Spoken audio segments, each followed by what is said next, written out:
There's a new piece in the Wall Street Journal that highlights the existential challenge that House Speaker Mike Johnson is facing, not from Democrats, but from fellow MAGA Republicans in Congress.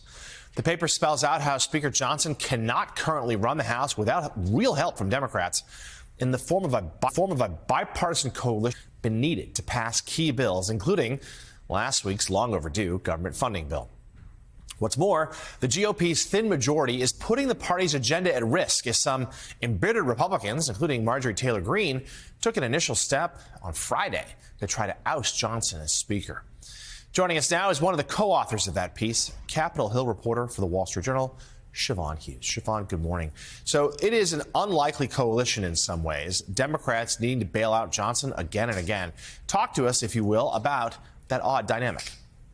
Well, the interesting thing about this is that this is a coalition that Johnson has really helped create because he is bringing bills to the floor, avoiding his own people under a tactic that requires him to get 2/3 of the entire House. He, of course, has barely half of the House. And so anytime he wants to do anything big, he is, in essence, saying, Democrats, come join me. I am going to get around the far right of my conference, and we are going to bowl straight down the middle, which, of course, is exactly what Chuck Schumer has been saying he should do.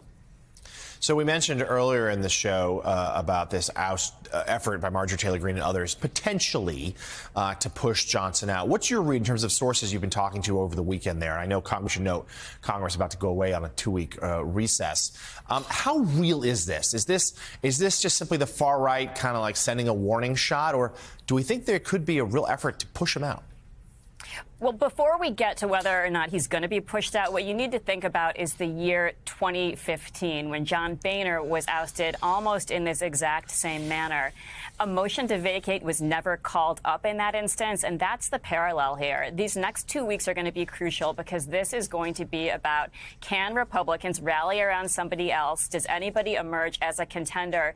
And do Republicans think that this would be such a bad vote for them that they start asking Mike Johnson to step down? Because that's exactly what happened in 2015. All over the conservative airwaves, people were saying, do you support John Boehner? Republicans being interviewed had to answer, and that's what we're watching for right now. Well, this certainly hands the Democrats such an election year issue here that they, President Biden, of course, has been talking about the dysfunction in the Republican House for a long time, but House Democrats feel like they could really flip the chamber. This surely can only help.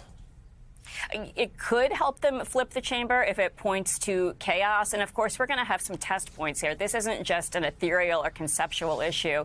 This is going to intersect with Mike Johnson's drive to pass aid to Ukraine and, of course, to renew the Foreign Intelligence Surveillance Act, which governs U.S. spying powers. So very much this coalition is kind of telling Mike Johnson, you are on probation. If you do anything we don't like on Ukraine or FISA, we are pulling the ripcord, and it's going to be a very, very tense next month. And you just led me to my last question, Siobhan, there. What is the future, with this Johnson drama as the backdrop, what is the sense is the future of a Ukraine funding bill?